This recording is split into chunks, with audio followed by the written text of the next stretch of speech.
What's going on, everyone? EJB here, and I've been using the Airpods Max for the last 9 months, and I've genuinely been enjoying these things. These are really good sounding headphones, and I'm going to be going over all the pros, all the cons in this long-term 9-month later review of the Airpods Max. I'm going to be talking about a lot of things, including the battery life, sound quality, and the design of these AirPods, and my overall experience with this over the last 9 months. Let's get into it. Now let's start off with the design. These are really unique in terms of design. They're made out of aluminum compared to the plastic or even the rubber designs of some of the other headphone alternatives. These look really premium. They come in a bunch of different colors for you to choose from. The version that I've been using for the last 9 months is the space gray version, which I think looks really clean, really minimal. You can definitely tell by looking at these that these are not cheap headphones. They look premium, very Apple-esque, but it's also actually really different if you're comparing it with what Apple has designed in the past in terms of AirPods. It's really different in the AirPods lineup. It's a bit bigger and it is a bit heavier. Now this thing weighs in at 13.6 ounces, so it is something that is going to be heavier than the other designs of the competitors to the AirPods Max. The AirPods Max also feature removable cushions, and these cushions are super comfortable. I really like the design of these. They're made out of mesh, and wearing them for a long period of time, my ears don't feel a lot of pressure, and it just feels good, comfortable when you're using these. I have zero complaints after using them for hours 9 months later. These also feature a mesh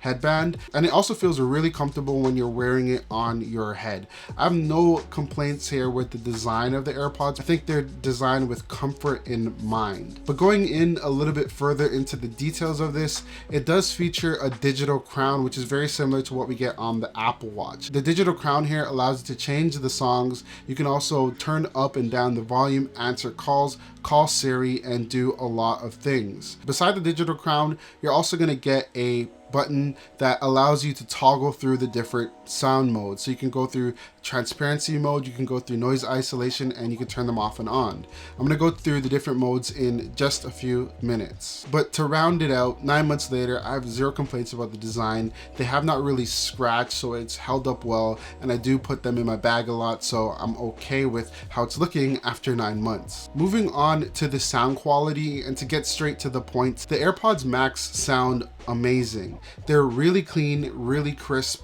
In the mids, highs, lows, they all sound really clean, and I have no complaints here. I mostly listen to hip-hop music. I've been enjoying Donda lately by Kanye West, and it just sounds really amazing and full and complete. You can really hear the separation of instruments. If you're listening to rap, maybe you're gonna hear the snares or the bass or the drums. You're just gonna hear these different separate instruments. It does not sound muddy at all. Honestly, it's just one of the best sounding headphones that I've ever tried. Now, they also feature 3 different sound modes. So like I mentioned, it's the transparency mode, spatial audio mode, and noise isolation. Starting off with the transparency mode, this is going to give you spider senses. Transparency mode is the mode that allows your surroundings and your environment to get in through your earphones or headphones, and it really enhances the area. You can make sure that if you're walking on a street, you're not going to get hit by a car because you're going to hear it coming. The transparency mode is actually really good, lets things in, and you can just kind of hear your voice a little bit louder, so I do like it. With that said though, I never really use it. I mostly use noise cancellation, which is the other mode, and noise cancellation is exactly what the name suggests. It cancels the noise around you, and these are really good. If you're outside, again, walking near traffic on the road, you're not going to hear the cars passing by you. It's really gonna isolate the sound and lock in the music. I've literally put my head beside the AC unit in my room, and I was not able to hear the humming of the air conditioning unit. That is pretty dope. It sounds really good. It's really powerful in terms of noise cancellation. It might be the best noise cancellation that I've had on some headphones. And the spatial audio mode is something that I feel like I can rave about, because after 9 months of use, I've been using it for movies and consuming content and use it with the iPad and playing games, all the stuff, I'm able to really be immersed in the sound. And if you don't know what spatial audio is,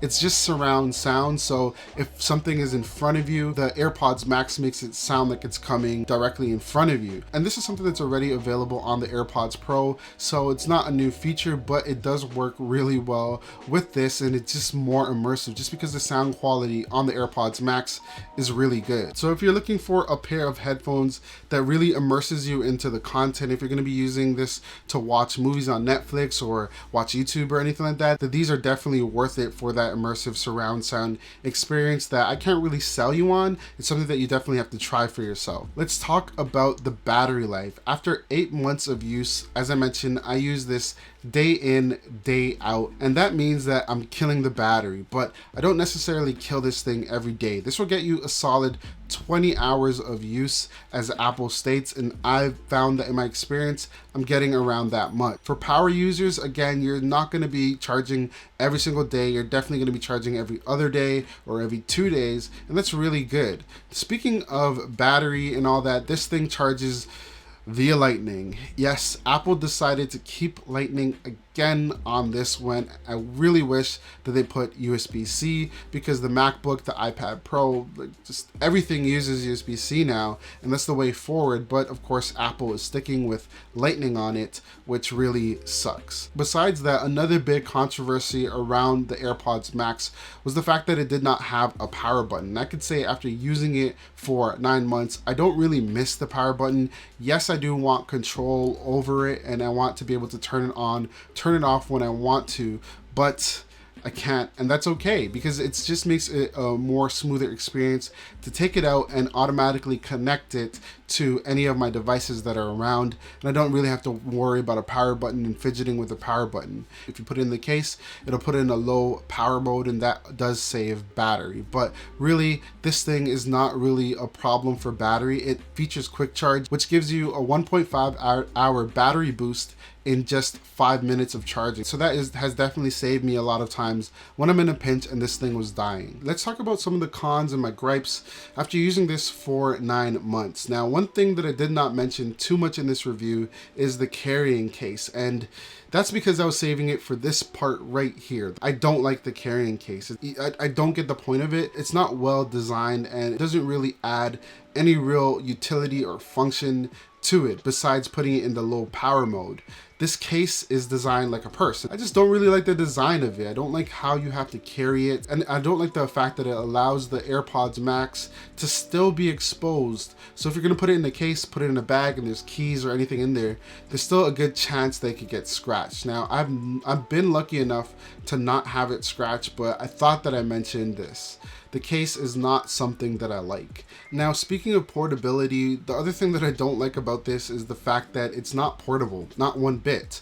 It's not easy to carry around, especially if you're comparing it to the AirPods Pro, which you might already have, or the regular AirPods. You can't fit it in your pocket, of course. It's hard to fit in most bags unless you're carrying a big bag. So this is not something that you're gonna want to carry with you. And I certainly don't carry it with me when I'm going to the grocery store, when I'm going out for a ride or anything like that. I can't carry this because it's big. This is something that I definitely leave on my desk and use it when I'm video editing or consuming content or watching movies or anything like that. But this is not the on-the-go AirPods that you would like. I do wish that Apple did incorporate some type of fold or some type of portability at all in the design of the AirPod Max. But the million-dollar question is if this thing is worth it. And as usual, that really depends on you.